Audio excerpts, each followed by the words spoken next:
हमारे एक माताजी थी, उनके पास मैं पढ़ता था तब रहता था। उनके पास एक नौकर था, नौकर बहुत पुराना था। तो एक पड़ोसन ने यह समझा कि ये नौकर बहुत ही अच्छा है, ईमानदार है और टिका हुआ है एक जगह, तो इसे तू ले ले। तो वो कहीं बाहर गई माताजी, तो उन्होंने उस नौकर को समझा लिया, मना लिया कि वो उनके यहाँ चला जाए, तुझे पैसे ज्यादा दे देंगे, तुझे सुविधा ज्यादा दे देंगे। सीधा साधा था, वो उनके यहाँ चला गया। तीसरे दिन वो लौट आया। क्या हुआ? वो कहती है मैं तुझे खिला नहीं सकती, तू बहुत खाता है। तो हमको बहुत खाने वाला जानवर पसंद नहीं, बहुत खाने वाला मेहमान पसंद नहीं, तो ये खाने वाला भगवान हमको कैसे पसंद हो सकता है? तो हमने भगवान तो ढूंढा और उसको खिलाने का संकल्प भी पूरा किया, लेकिन ऐसा भगवान ढूंढ के लाए जो खाता ही नहीं, बड़ा दयालु है, वो आपका खर्च चाहता नहीं, आपको कोई कमी नहीं देना चाहता। इसलिए आप 2 चावल भी उसके सामने रखते हो तो या तो चिड़िया खाती है या चींटी खाती है, वो बेचारा नहीं खाता। तो इसलिए हमारे ऋषियों ने कहा कि हम यदि सचमुच देवताओं को भोग लगाना चाहते हैं तो उसके मुख में डालिए, और उसका मुख है अग्नि, और देवताओं को रोज, क्योंकि जो भी खाएगा वो रोज खाएगा। ऐसा तो नहीं है कि आप एक दिन खिला दें। यहाँ के भले लोग गणेश जी को एक दिन दूध पिलाते हैं पूरे युग में। मैंने पुजारी जी से पूछा, मैंने कहा पुजारी जी ये बताओ, गणेश जी तो सालों से आपके पास थे। बोले हाँ थे। क्या गणेश जी ने आपको जगाकर कहा कि आज भूख लग रही है, दूध पिला दे, या आपको इल्हाम हो गया कि आज गणेश जी को भूख लगी है और फिर एक दिन लगा भूख लगी बस? अरे दूसरे फिर एक बार भूख लगनी शुरू हो जाए तो बंद थोड़ी होती है, फिर तो दवा देनी पड़ेगी यदि बंद हो गई। आप तो एक दिन में थक गए खिला के। तो आदमी खिलाकर थक जाता है, वो सोचता है मेहमान आया है तो वो कब जाएगा। वो क्या करता है, केवल भोजन ही तो करता है, थोड़ा बहुत समय लेता होगा। तो स्वामी सत्यप्रकाश जी कहा करते थे, बोले मैं जब जाता हूं ना तो मैं पहले यजमान को ये बता देता हूं कि मैं कब जाने वाला हूं। तो यजमान सोचता है मुसीबत 2 दिन की है, 3 दिन की है, उससे 2 फायदे होते हैं। एक तो वो निश्चिंत हो जाता है कि ये टिकने वाली नहीं मुसीबत नहीं है, जाने वाली है।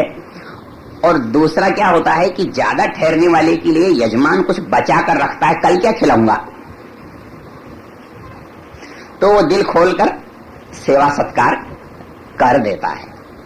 तो इसलिए जो खाने वाला है वो हमको बड़ा परेशान करता है, बड़ा तंग करता है, दुखी करता है, हमारी कमाई का ज्यादा हिस्सा उसके पास चले जाने का डर रहता है। तो इसलिए हम ऐसा खाने वाला नहीं चाहते। यही तो शायद कारण रहा होगा कि यज्ञ बंद हुए होंगे। लेकिन स्वामी दयानंद ये कहते हैं कि देखो जो खाता है वो तुम्हारे लिए कुछ काम भी करता है। आप किसी को कुछ खिलाते हैं तो बदले में वो भी एक सज्जन है, एक सद्बुद्धि व्यक्ति है, तो वो केवल खाने के लिए आपके यहाँ नहीं आता, खाना उसकी मजबूरी है, खाएगा। आप कहीं जाएंगे तो आप भी खाएंगे, लेकिन बदले में वो आपका कुछ कल्याण, कुछ लाभ पहुंचाना चाहता है, ये उसकी सदिच्छा है। इसलिए वो कहते हैं कि यज्ञ में आप देते हैं ना, तो आप ये क्यों समझते हैं ये हमारा गया? आप ये क्यों नहीं समझते जैसे खेत में बीज बोया हुआ किसान कभी ये समझता है कि मेरा बीज गया? चला भी जाए तो दोबारा बोता है। बारिश देर से हुई, बीज बोया, सूख गया, दोबारा बारिश होती है तो फिर बोता है। क्यों? उसे ये पता है कि ये मुझे लौट कर आने वाला है।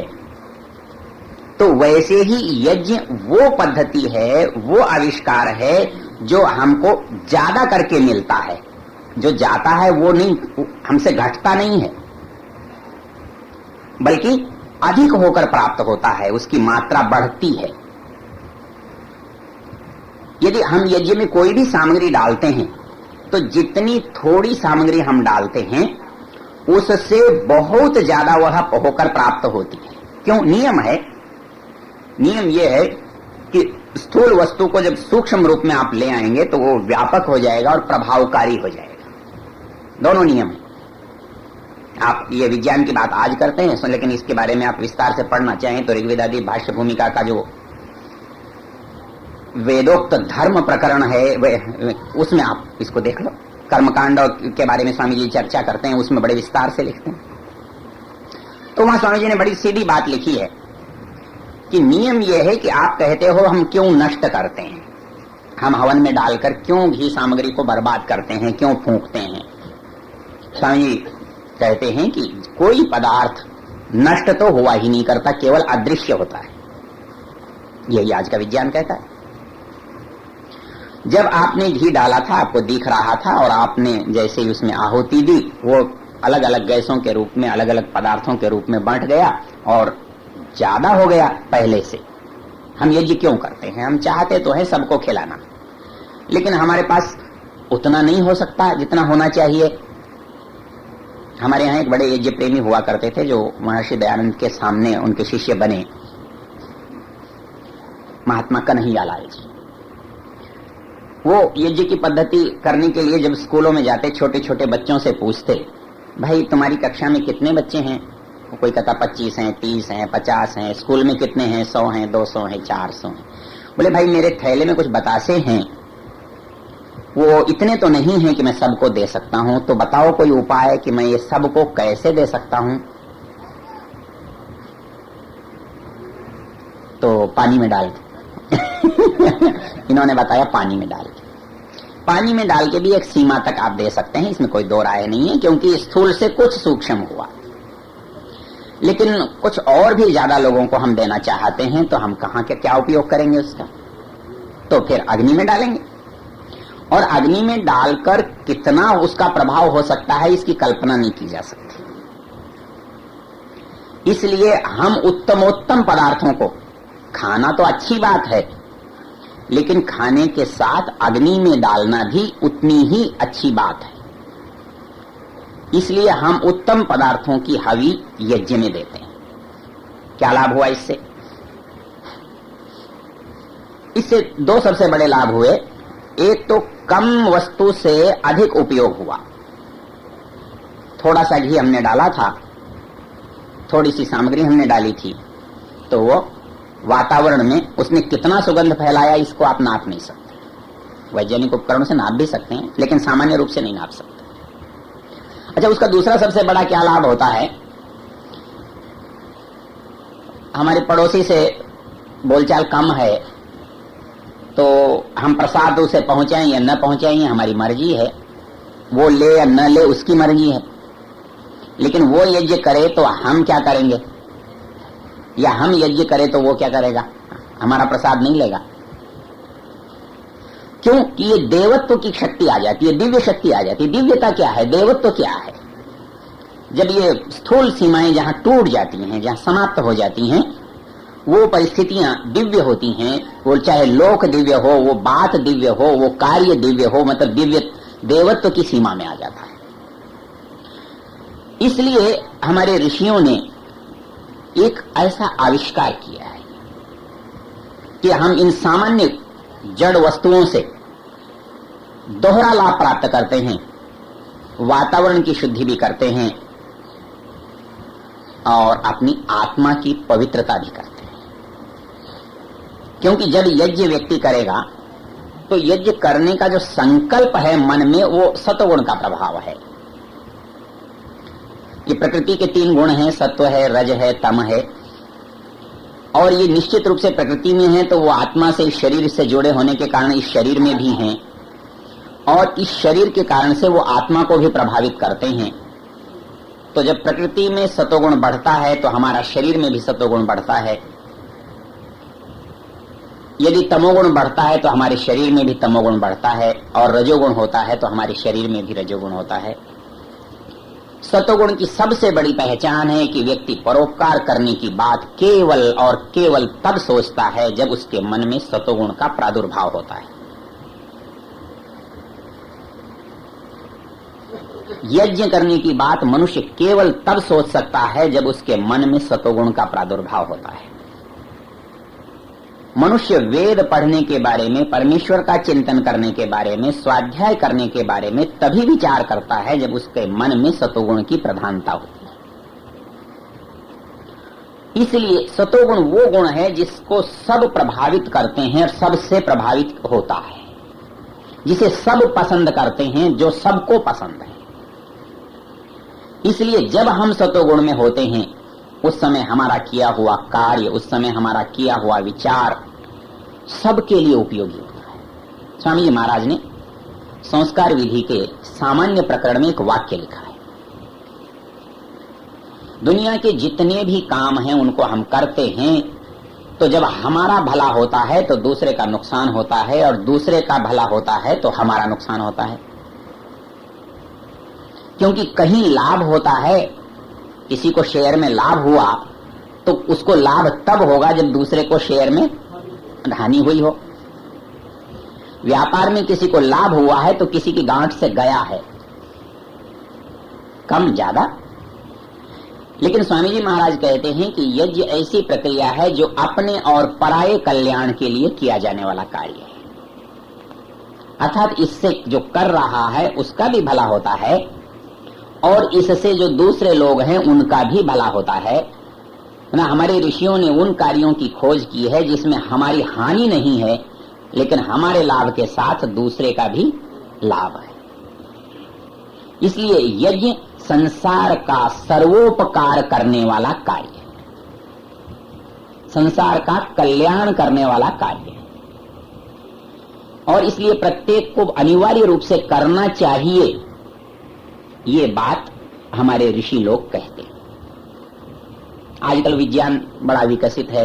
एक भले वैज्ञानिक ने मुझे चिट्ठी लिखी,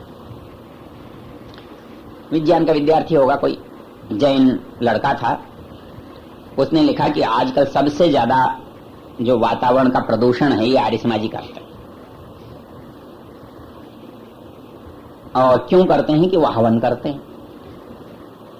उसमें प्रदूषण क्यों है कि वो लकड़ियां जलाते हैं तो धुआं होता है, सामग्री जलाते हैं तो धुआं होता है, और धुएं से कार्बन डाइऑक्साइड बनता है और इसलिए वातावरण प्रदूषित होता है।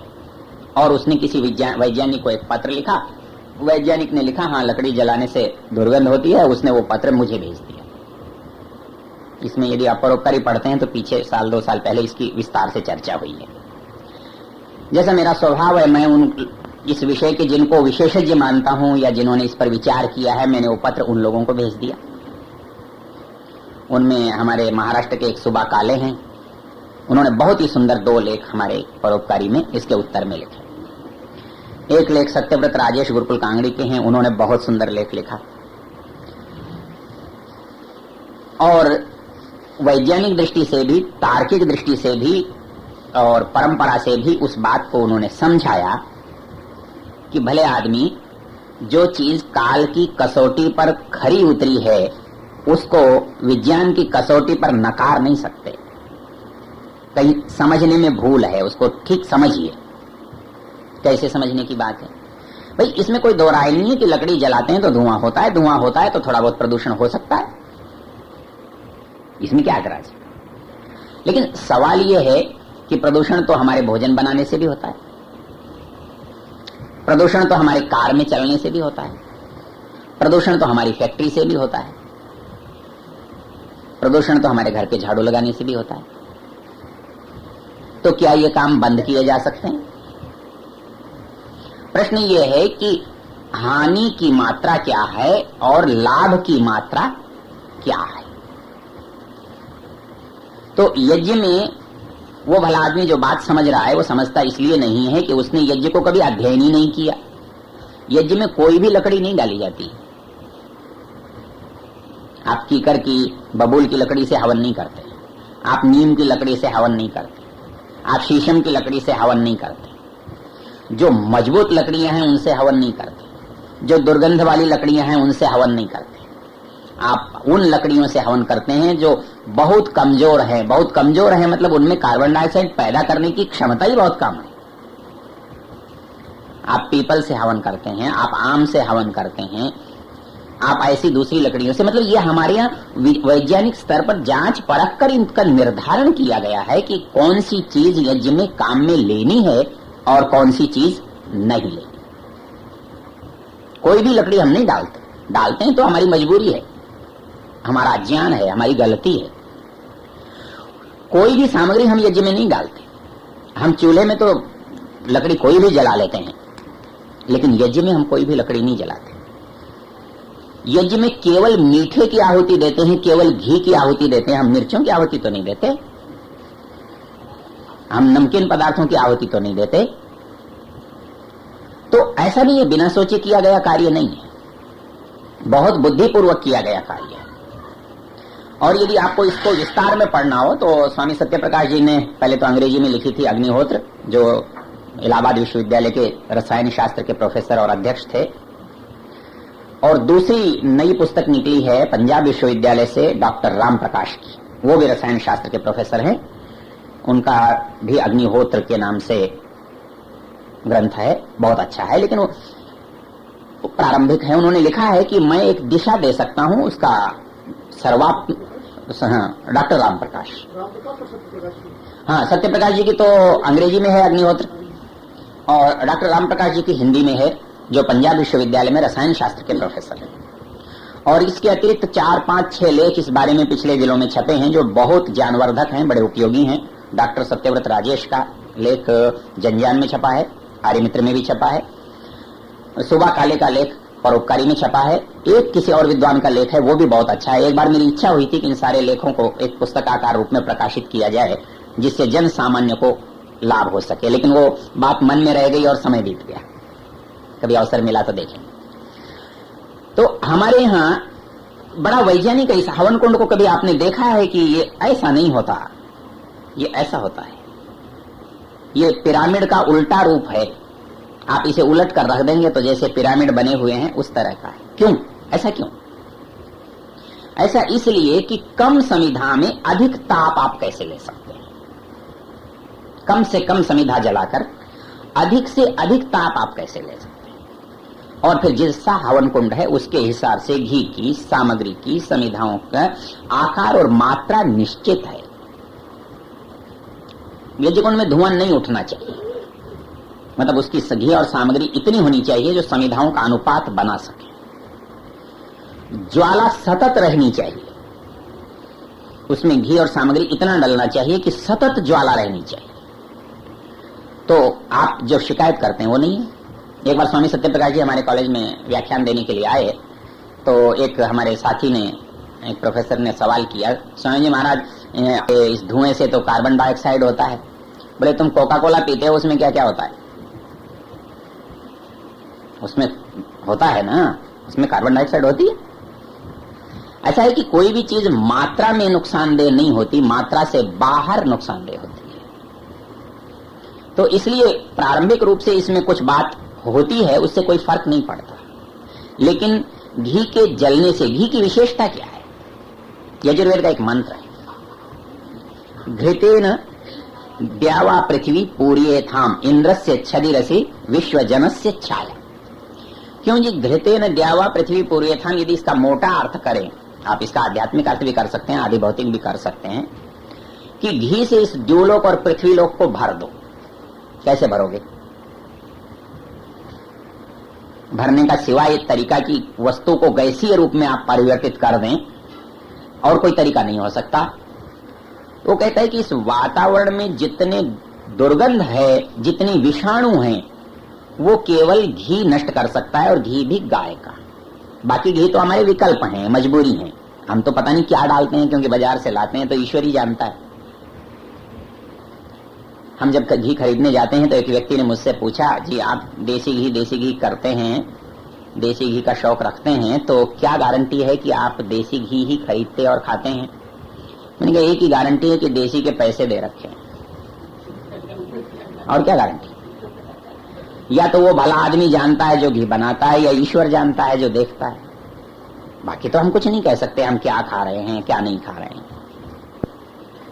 लेकिन यज्ञ जो है वो हम अधिकतम जैसे शुद्ध वस्तुओं का खाने में उपयोग करें वैसे ही अधिकतम शुद्ध वस्तुओं का यज्ञ में उपयोग करें, एक सामान्य स्थिति है। क्योंकि घृत जो है विषाणुओं को नष्ट करता है, दुर्गंध के परमाणुओं को छिन्न भिन्न अग्नि करता है, इसलिए अग्नि और घृत मिल करके वातावरण को शुद्ध करते हैं। हमारी दूसरी वस्तुएं हैं वातावरण को पुष्ट करती हैं। एक चीज है झाड़ू लगाना, एक चीज है उसे संवारना। अग्नि का काम है कि परमाणुओं को खंडित कर देना, तोड़ देना। वो घी के परमाणुओं को विभक्त करके सूक्ष्म बना सकता है, लेकिन घी के परमाणुओं का गुण है कि वो विषनाशक है, इसलिए वातावरण के विषाक्त और दुर्गंधित परमाणुओं को वो भेद सकता है। ये गुण किसी और वस्तु में नहीं है। इसलिए अनिवार्य है कि हम इस वातावरण में जो निरंतर प्रदूषित होता जा रहा है उसी अनुपात में उसको शुद्ध करते रहें। क्यों? स्वामी जी महाराज ने बहुत अच्छा लिखा है, पढ़ना कभी। मेरी बात, मैं कोई भी बात ऐसी नहीं कह रहा हूं जो अपनी है या नई है या बहुत खोज की है, ऐसा कुछ नहीं है। आप ऋग्वेदादि भाष्य भूमिका पढ़ेंगे तो बहुत विस्तार से स्वामी जी ने बहुत वैज्ञानिक तरीके से इसको स्पष्ट किया है। स्वामी जी ने एक सवाल उठाया है वहां, हमें यज्ञ क्यों करना चाहिए? बोले दुर्गंध तो पशुओं से फैलती है, दुर्गंध तो जानवरों से फैलती है, दुर्गंध तो वनस्पतियों से फैलती है। वो बोले देखो, प्रकृति से जो दुर्गंध फैलती है, प्रकृति शुद्ध करने के लिए एक नियम रखती है। प्रकृति में कोई भी चीज बुरी हुई, सड़ गई, गल गई, तो सूर्य जो है वो उसको एक चक्र से शुद्ध करता है। लेकिन जब मनुष्य अपनी बुद्धि से किसी बात को बिगाड़ता है तो प्रकृति उसके संशोधन में समर्थ नहीं होती। आप प्लास्टिक बनाते हैं, प्रकृति क्या कर लेगी? 20 साल बाद भी ज्यों का त्यों निकलता है। प्रकृति उसे, जो रिसाइकलिंग वाली बात है, वो नहीं कर पाती। इसलिए जानवर हम इकट्ठे रखते हैं, जानवर इकट्ठा अपनी मर्जी से नहीं रहता। हम तेल जलाते हैं, दुर्गंध हमारी सुविधा के कारण हमने की है। हम इकट्ठे रहने के आदी हैं, तो भीड़ भाड़ में स्वाभाविक रूप से मलिनता, दुर्गंध फैलती है। तो इसलिए ये किसकी जिम्मेदारी है? और मनुष्य ही अकेला बुद्धिमान प्राणी है जो प्रतिकार करने की क्षमता रखता है। इसलिए ये प्रत्येक मनुष्य का दायित्व है कि जितनी दुर्गंध, जितनी मलिनता इस वातावरण में फैलती है उसका वह निराकरण करे। कभी कहते हैं जी क्या थोड़े से हवन करने से? यदि हम सब मिलकर थोड़ा थोड़ा करें तो कितना होता है? अमेरिका को भारत की चिंता क्यों है कि आप थोड़ा थोड़ा खरीदेंगे? आपको एक बहुत बड़े बाजार के रूप में वो देखता है। वो ये देखता है कि उसकी कुल बिक्री कितनी होने वाली है। लेंगे तो हम 2, 4, 6 साबुन, लेकिन उसका कितना साबुन बिकेगा? करोड़ों और अरबों रुपए का। तो वैसे ही हम थोड़ा थोड़ा यदि यज्ञ करेंगे तो हमारा सकल परिणाम क्या होगा? वो फिर क्या है? दूसरा, हमारी प्रवृत्ति संशोधन की होगी। आज हमारी प्रवृत्ति दूषण की है, प्रदूषण की है। हम परवाह नहीं करते कि इससे क्या बिगड़ रहा है। और ये बात हमारे पूर्वजों ने बहुत समझदारी से काम किया था। आप कल्पना करो, मैं आपके साथ आपको गांव की तरफ ले चलता हूं। ये थोड़ी सी गांव की पृष्ठभूमि है तो आप मेरी बात से सहमत होंगे। हमारे यहाँ ईसाइयों के बहुत अच्छा हॉस्पिटल और बहुत अच्छे स्कूल है अजमेर में। वो कभी कभी मुझे बुला लेते हैं। उन्होंने एक सर्वधर्म मैत्री संघ बना रखा है। तो एक व्यक्ति से मेरा परिचय हुआ, फादर लेसर। परिचय भी क्या हुआ, लड़ाई हो गई एक दुकान पर। लेकिन आदमी बहुत सज्जन थे। लड़ाई की भी किस बात पर हुई, बात तो इस प्रसंग की नहीं है, पर कह देता हूं। मेरे एक मित्र डॉक्टर दिनेश मिश्र थे, जो अंग्रेजी के प्राध्यापक थे, राजकीय महाविद्यालय में पढ़ाते थे। उन्होंने अपने भांजे को एक दुकान कराई अजमेर के स्टेशन रोड पर। तो मेरे मित्र थे, तो उनको खड़े देखा, मैं मिलने चला गया। तो उन्होंने मेरा परिचय फादर लेसर से कराया। फादर लेसर जर्मन मूल के, माँ शायद आयरलैंड की, ऑस्ट्रेलियन कहीं की थी, वो ऐसे व्यक्ति है। उन्होंने कहा ये फादर लेसर हैं और बड़े विद्वान हैं, अंग्रेजी में इन्होंने बहुत सारी पुस्तकें लिखी हैं और ये धर्म प्रचारक हैं। उन्होंने मेरा परिचय कराया। ये अध्यापक हैं, दयानंद कॉलेज में पढ़ाते हैं। ये कहते ही फादर लेसर ने मेरे से एक ऐसा शब्द कहा जिसकी मैं कल्पना नहीं कर सकता था। वो बोले, प्रोफेसर देखो तुम बुद्धिमान आदमी हो, पढ़े लिखे आदमी हो, तुम मेरी एक बात मानो। मैंने कहा कहिए। बोले ऐसा है कि ये सरकार संस्कृत पर बहुत पैसा बर्बाद करती है, ये राष्ट्र की हानि है, आप एक चिट्ठी लिखो। उसका हाथ गलत जगह पड़ गया भले आदमी। मुझे एकदम ताव आया। मैंने कहा फादर लेसर, तुम इस मिट्टी की उपज नहीं हो तो इस मिट्टी के हित के और भले के बारे में कभी नहीं सोच सकते। यदि तुम्हें आंकड़े पर सोचना था तो तुमने अंग्रेजी के बारे में क्यों नहीं सोचा? 10-20 लोग थे, वो थोड़ा सहम गए। बोले नहीं नहीं प्रोफेसर, मेरा कहने का ये मतलब नहीं है, आप ठीक हैं, आप ठीक हैं, आप ठीक हैं। लेकिन उस व्यक्ति ने मेरे से संबंध सदा बनाए रखा। उसके बाद मेरा उनका परिचय रहा, वो मुझे मैत्री संघ में ले गए। अलग बात है, उसको छोड़ देते। बहुत ही प्रेम, आज तक भी उनका क्रिसमस पर और कार्ड आता है, दिवाली पर शुभकामना आती है। ये उस व्यक्ति का गुण है। और उस व्यक्ति ने 20-20 साल जंगल में रहा, शहर की शक्ल नहीं देखी और सारे वनवासियों को उठाकर उन्होंने ईसाईयत में परिवर्तित कर दिया। इसको आप सोचेंगे तो लगेगा कि वो कितना बड़ा काम करते हैं। उन्होंने मुझे बुलाया तो मैंने उनसे पूछा, मैंने कहा भाई लोगों, ऐसा लगता है कि कहीं कहीं गलती हो रही है। आप लोग हॉस्पिटल में, आप गिरजाघर में, आप दूसरी जगहों पर क्या जलाते हो? मोमबत्ती।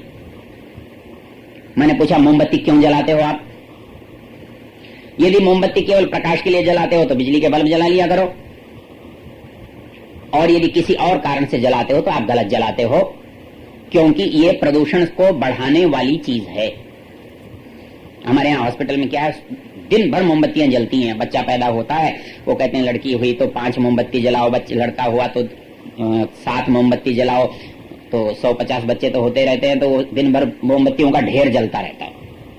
तो मैंने उनसे कहा, मैंने कहा ये क्या है? आप लगता है कभी आपने इस पर विचार नहीं किया है, बिना विचारे कर रहे हो आप। बाकी लोग तो संकोच कर जाते हैं कि भाई इनको क्यों नाराज किया, इनको क्यों कहा। हमने कहा हमसे नाराज हो जाएंगे तो नहीं बुलाएंगे, इससे ज्यादा क्या करेंगे।